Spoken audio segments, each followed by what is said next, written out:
que ele já deu uma sadia. Tiago capítulo 5, nós vamos ler o verso 19 e 20. Os dois últimos versículos da carta de Tiago.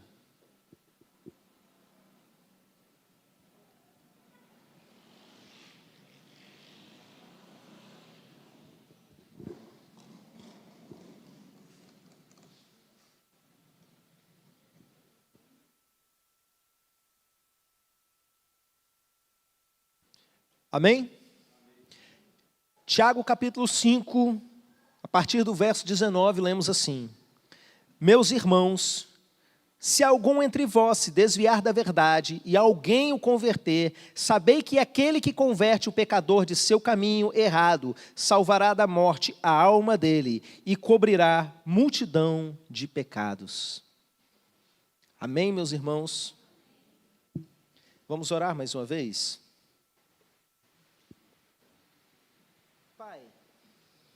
Meu Pai, eu quero entregar nesse momento, com fidelidade, tudo aquilo que o Senhor quer que seja dito, meu Pai, sem tirar uma vírgula, sem acrescentar nada meu. Que tudo seja o ensino da Tua palavra para a edificação da Tua igreja. E, meu Deus, que isso resulte em grande frutificação no meio do Teu povo. Pai, em nome de Jesus, que cada pessoa que se desviou da verdade retorne. Que cada pessoa, meu Pai, que esfriou o seu coração com relação ao seu irmão, volte a queimar, em nome de Jesus, amém, amém.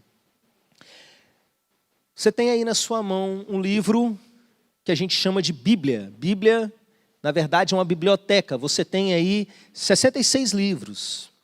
E, meus irmãos, eu quero testemunhar para a igreja que eu acredito em tudo que está escrito aí. Na Bíblia eu acredito até na capa.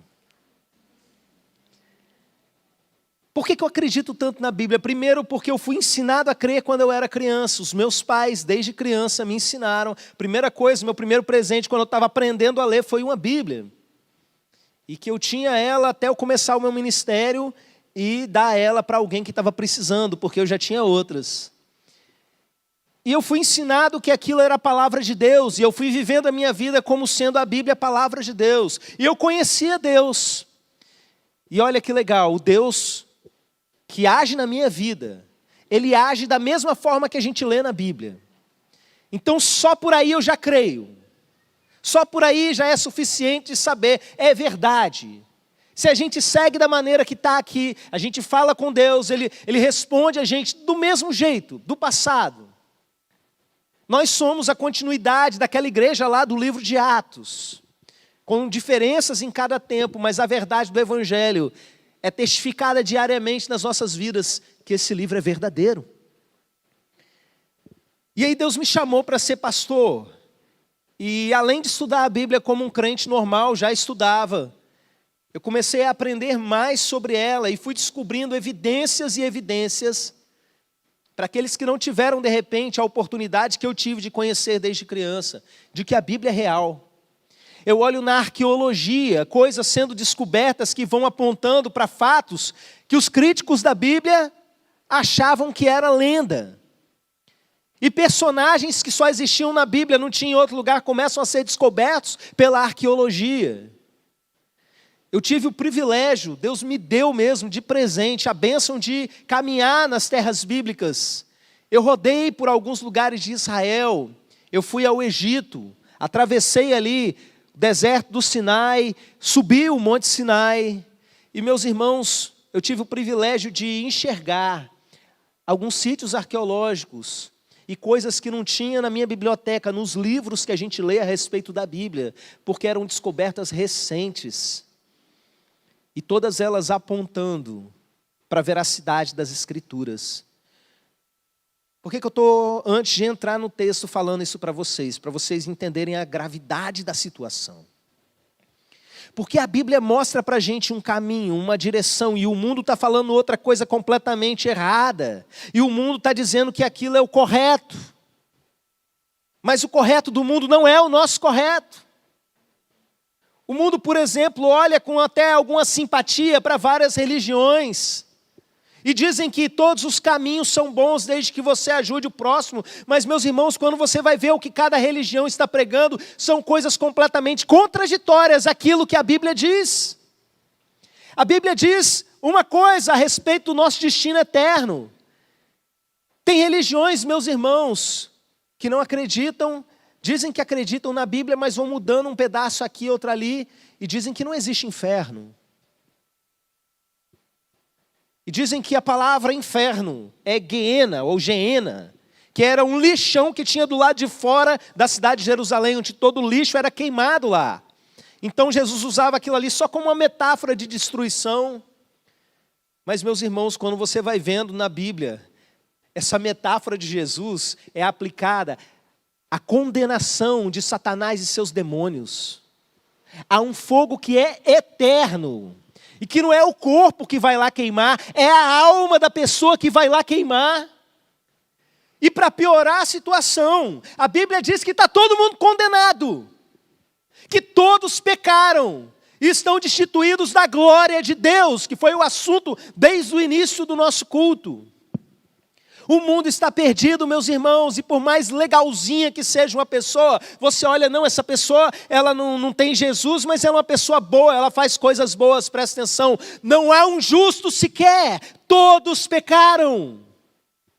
A Bíblia fala de um homem lá no livro de Atos chamado Cornélio, que ele era tão bom que chegou a chamar a atenção de Deus. Você sabe o que Deus fez com ele? Mandou alguém pregar Jesus para ele. Jesus.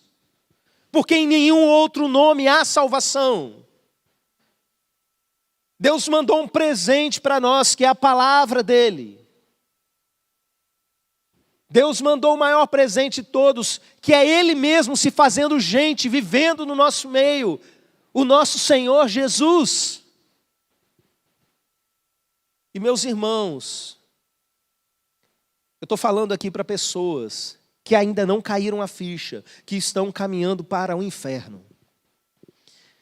Eu estou aqui falando para pessoas que ainda não caíram a ficha, que eles até estão caminhando para o céu, mas pessoas da sua própria casa estão caminhando para o inferno, e eles vivem como se caminho que ele escolheu, como se fosse ele escolheu ali uma religião, não ter religião nenhuma. Não é sobre religião, é sobre a vida. É sobre você entrar no reino de Deus. Você realmente acredita nisso que está aí nas suas mãos? Eu estou falando coisas aqui que a maior parte de vocês já sabia, já sabe. Alguns foram ensinados a respeito disso desde criança, mas vivem como se Deus não existisse. E frequentam reuniões religiosas, mas funcionam na prática como sendo ateus. Isso é sério demais, meus irmãos. Eu fui chamado para ser líder espiritual sobre a vida de pessoas, e eu velo pela vida espiritual do povo de Deus. Eu me preocupo com vocês. Muitos eu mandei mensagem ao longo dos últimos dias até hoje, porque estão claramente se desviando da verdade. Muitos deles, não todos, alguns só queriam saber se estavam bem. Mas muitos estão se desviando da verdade. E eu quero que você vá comigo para esse texto. Meus irmãos, se algum entre vós se desviar da verdade, para por aí. Para quem Tiago está dizendo? Ele fala, meus irmãos. Você sabe o que ele está falando? Ele está falando para irmãos, de irmão para irmão. Ele está falando para a igreja. Quando a carta de Tiago começa, Tiago usa lá a dedicatória da carta, ele fala sobre 12 tribos da dispersão, uma maneira poética dele se referir à igreja de Jesus que estava espalhada no meio dos povos gentios. E no decorrer da carta de Tiago, ele vai falando sobre a prática da vida da igreja.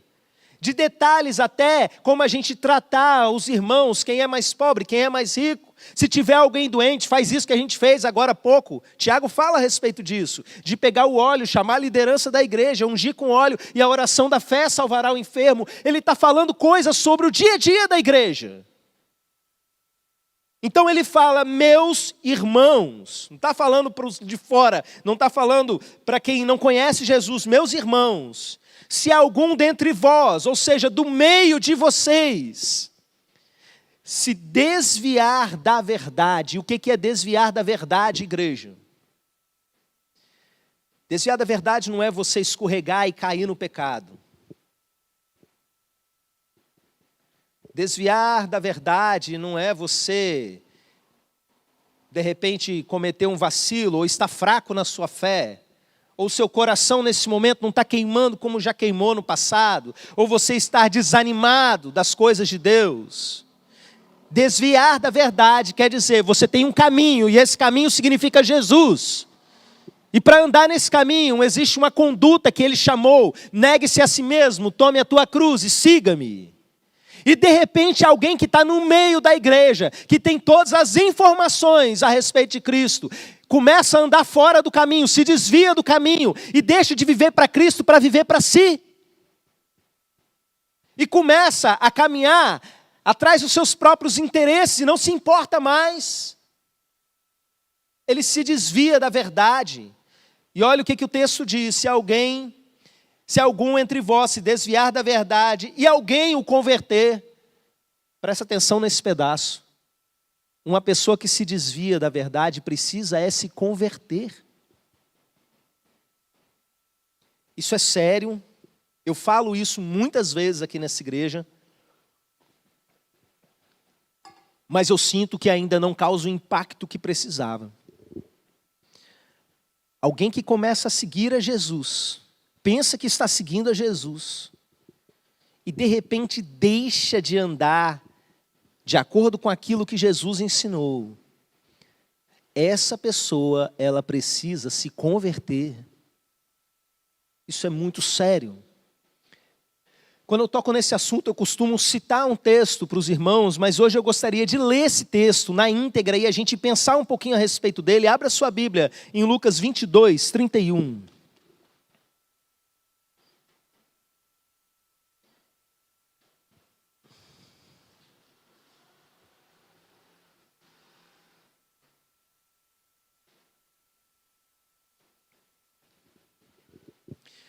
Em Lucas 22, 31, nós vamos ver uma conversa de Jesus com Pedro, onde Jesus vira para Pedro e fala o seguinte: Simão, Simão, eis que Satanás vos reclamou para vos peneirar como trigo. Eu, porém, roguei por ti, para que a tua fé não desfaleça. Tu, pois, quando te converterdes, fortalece os teus irmãos. Irmãos, isso aqui não é uma fala do início do ministério de Jesus, é dos 45 do segundo tempo. É a última conversa de Jesus com os seus discípulos antes de Jesus ser preso e crucificado. E nesse momento, Pedro se achando demais, Jesus vai explicar para ele que todos os discípulos vão se dispersar e Pedro vai negar Jesus. É nesse contexto, meus irmãos, que a gente vê essa conversa. Eis que Satanás vos reclamou para vos peneirar como trigo. Eu, porém, roguei por ti, para que a tua fé não desfaleça. Tu, pois, quando te converteres, fortalece os teus irmãos. Ele não tinha se convertido. Como assim? 3 anos caminhando com Jesus, tendo um seminário que não era simplesmente presencial, era integral. E totalmente na presença de Jesus. Ele acordava de manhã com Jesus ali. Ele ia dormir, às vezes virava madrugada, Jesus do lado dele. E ainda tinha alguns privilégios, porque algumas coisas Jesus só levava a ele mais 2. O texto que nós começamos o culto lendo, sobre a transfiguração de Jesus, irmãos, Pedro viu Elias e Moisés vivos no monte da transfiguração. Ele ficou aleluiado. Ele ficou vendo ali a glória de Deus. Ele pode dizer, e ele diz isso lá na carta dele, eu estava lá, eu ouvi a voz vindo do céu. Pedro viu Jesus ressuscitar mortos, meus irmãos. Pedro viu Jesus caminhar sobre as águas e olha, depois de Jesus, Pedro foi o único que fez isso. Pedro caminhou sobre as águas. nesse seminário intenso que Jesus deu para os seus discípulos, ainda teve um estágio supervisionado quando Jesus virou para os seus discípulos e disse: agora vão de 2 em 2, vocês vão curando os enfermos, limpando os leprosos, ressuscitando os mortos, expulsando os demônios. Eu fico me perguntando se eles ressuscitaram mortos, mas eles foram fazendo todo tipo de sinais. O que mais chamou a atenção deles é que os demônios eram obrigados a obedecer por causa do nome de Jesus. E aí, a essa altura do campeonato, depois de Pedro viver tudo isso, de expulsar demônio, de andar sobre as águas, de ver morto ressuscitar, de ver o céu se abrir, e ele não sabia mais se estava na terra, a terra que estava no céu, o céu que estava na terra, ele ouvia a voz do próprio Deus. Poucas pessoas na história da humanidade escutaram de forma audível mesmo a voz do Senhor. Jesus vira para ele e fala assim: no dia que você se converter, não é para a gente ficar, como diz, com a pulga atrás da orelha. Informação a respeito de Jesus, ele tinha experiências verdadeiras com Jesus, ele tinha, mas aquela conversão que precisa acontecer para que a pessoa nasça de novo, ainda não tinha acontecido. Pedro ainda era um homem que era capaz de fugir quando se sentia ameaçado e até negar Jesus, mas depois, quando ele se converte, ele enfrenta a morte, porque nada vai afastar ele do propósito de Deus. Enquanto você vive uma vida que a sua vida é preciosa demais, é importante demais, você ainda não se converteu de verdade. Você está disposto a tudo, você passou do ponto sem volta na direção de Deus. Você é alguém que é impossível andar para trás. Não estou falando impossível cair, não estou falando impossível passar um momento fraco, estou falando impossível desviar do caminho, porque você realmente se converteu. Mas aí Jesus fala uma coisa que é muito, muito, muito forte. Eu, porém, roguei por ti. Alguém amado de Jesus estava ali naquela situação. E Satanás sabe quando a pessoa ainda não é de Jesus. Porque tudo que você faz, meus irmãos, o mundo espiritual é plateia. Você está andando pela rua, meu irmão, passou uma mulher do seu lado, você virou o olho para olhar. Anjos e demônios viram isso, existe um mundo espiritual assistindo a sua vida. Satanás sabe quem é quem. Então o texto diz que Satanás reclamou Simão Pedro para peneirar como trigo. Tem muita gente sendo peneirada como trigo hoje, já se dizendo servo do Senhor. Satanás sabe que ele não era totalmente Jesus ainda, que ele ainda podia tocar. Eu aconselhando um irmão com dificuldade no casamento, na vida espiritual dele nos últimos dias. Eu falava a respeito disso, enquanto você não acertar isso na sua vida, Satanás sempre vai ter um pedacinho de você, e é nesse pedacinho que ele vai fazer o que ele quiser. Ele vai te cirandar como trigo. Mas pastor, eu não posso deixar a porta aberta e ficar ali tocando o diabo, tocando o leão.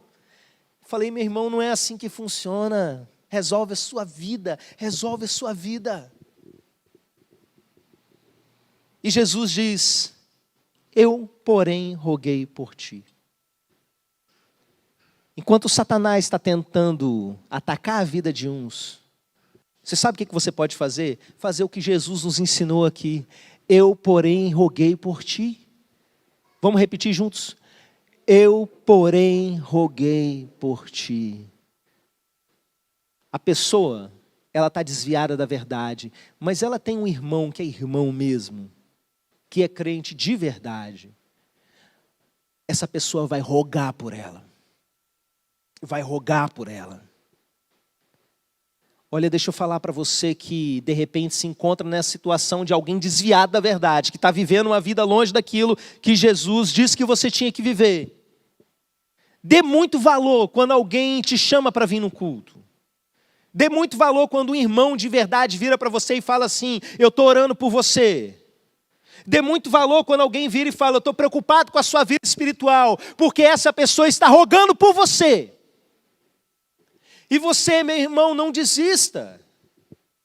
Eu sei, chega um ponto que realmente o próprio Espírito Santo dá as costas para a pessoa. Chega um ponto que a Bíblia diz que Deus entrega a pessoa aos seus caminhos. E Jesus foi claro da gente não entregar pérolas aos porcos. Você chamar uma pessoa que nem quer te ouvir, você chamar uma pessoa que vai desdenhar e debochar daquilo que você está entregando de mais precioso, não faça isso. Mas não é o caso da maioria. Mãe, pai, que tem filho desviado do caminho, lembra dessa fala de Jesus: eu, porém, roguei por ti.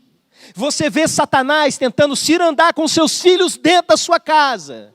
Você vê os filhos adolescentes se debandando e não tendo a vida que foi sonhada para eles. Lembra de Jesus dizendo: eu, porém, roguei por ti. Ele falava a respeito dos seus discípulos. Os seus filhos são os seus discípulos. Rogue por eles, não desista deles. Ele está desviado, ele está longe, mas ele te ouve. Jesus fala: eu, porém, roguei por ti. E ele ainda fala assim: eu, porém, roguei por ti para que a tua fé não desfaleça. Tu, pois, quando te converteres, fortalece os teus irmãos. Você sabe o que é isso? Jesus não perdeu a visão do chamado de Pedro.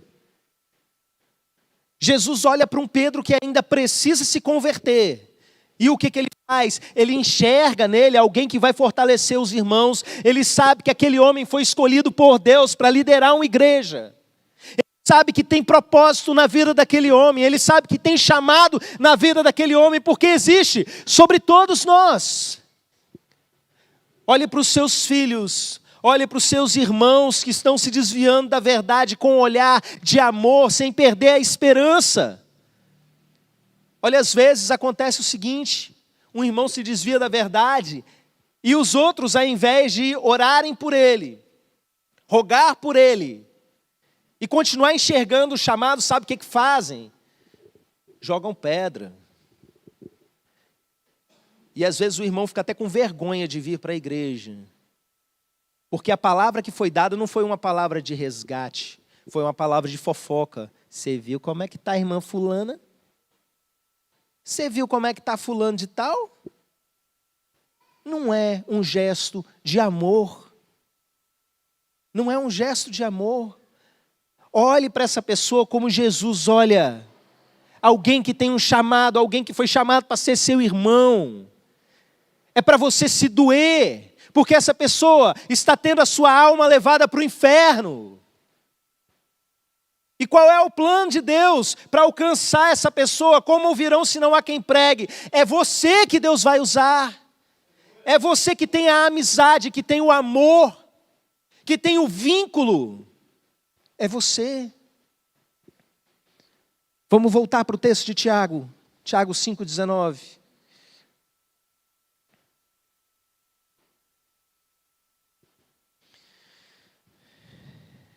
Meus irmãos, se algum entre vós se desviar da verdade e alguém o converter, sabei que aquele que converte o pecador do seu caminho errado, salvará da morte a alma dele e cobrirá a multidão de pecados. Olha para isso. Se você carrega alguém que está se desviando do caminho, um irmão seu que devia estar aqui e não está. Se você consegue levar essa pessoa a se converter, você está salvando, não é simplesmente aqui uma vida social dele, dando alegria para a família dele, não. Você está salvando uma alma. Uma alma. E salvando de quê? Da morte. Pastor, todo mundo morre um dia. Quando a Bíblia fala nesse sentido, é de segunda morte. Está falando é de inferno, meus irmãos, isso é muito sério. A gente está falando de eternidade. Não é politicamente correto falar de inferno em pregação. Tem gente que já sai com raiva da igreja. Ai, o pastor está tentando trazer as pessoas pelo medo. Não, eu não quero trazer vocês pelo medo, mas Jesus ensinou sobre o inferno. Eu preciso ensinar. Vocês precisam Parar de ficar anestesiado por essa conversa mole de pregação contemporânea e entender o que a Bíblia ensina. Só há salvação em Cristo Jesus. Salvação não é sobre um tipo de música que você gosta ou deixa de gostar. Salvação não é sobre uma programação de igreja que você acha legal ou deixa de gostar. Não é sobre uma denominação A ou B. É sobre aquilo que Jesus fez por você. Arrependa-se e creia no Evangelho. Toma a tua cruz e siga. E se você, que lembrou de alguém agora, que está se desviando da verdade, se você for até essa pessoa, depois de rogar muito por ela, porque Satanás está querendo ela, saiba que se ela estava aqui e não está mais, é porque Satanás está querendo muito ela. Porque aqui nesse ambiente, meu irmão, minha irmã, alguma hora a mensagem entra. Se saiu daqui é porque há uma disputa no mundo espiritual. Você, porém, rogue por essa pessoa. E se você conseguir converter essa pessoa, você vai salvar a alma dela do inferno e cobrirá uma multidão de pecados. Tudo de errado que essa pessoa fez vai ser coberta pelo sangue de Jesus. Esse é o desafio dessa noite. Eu quero convidar um ministério de louvor nesse momento. E eu quero orar pela sua vida.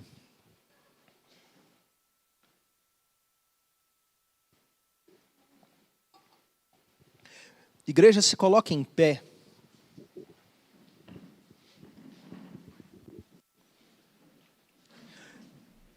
Meu desafio é duplo. Eu quero nesse momento que aceite o apelo, que venha aqui para eu orar por você. Quem está voltando para o caminho, quem está se acertando no caminho. Para que a multidão de pecados sobre a sua vida seja coberta. Você que quer se arrepender nessa noite e voltar para o caminho, que você sabe que é o único que vai te levar a Deus. Você vai vir à frente.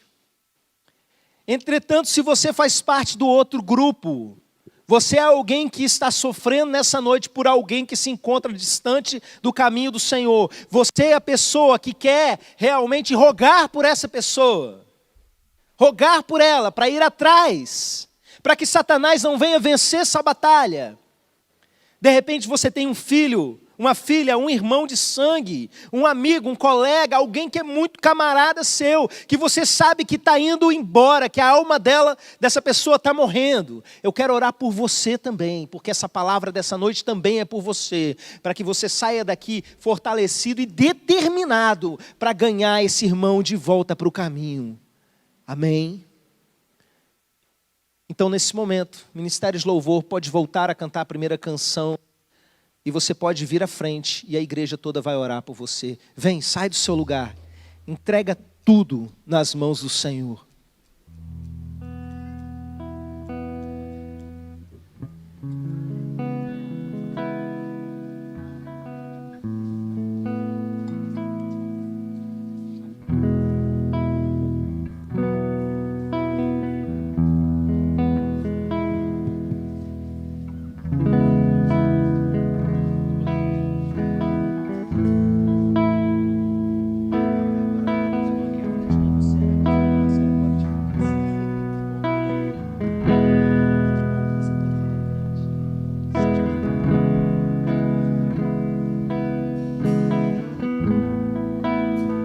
O primeiro momento é você falando com Deus. É você entregando a sua vida para Ele. É você se derramando por completo, falando: a partir de hoje eu sigo esse caminho do Senhor.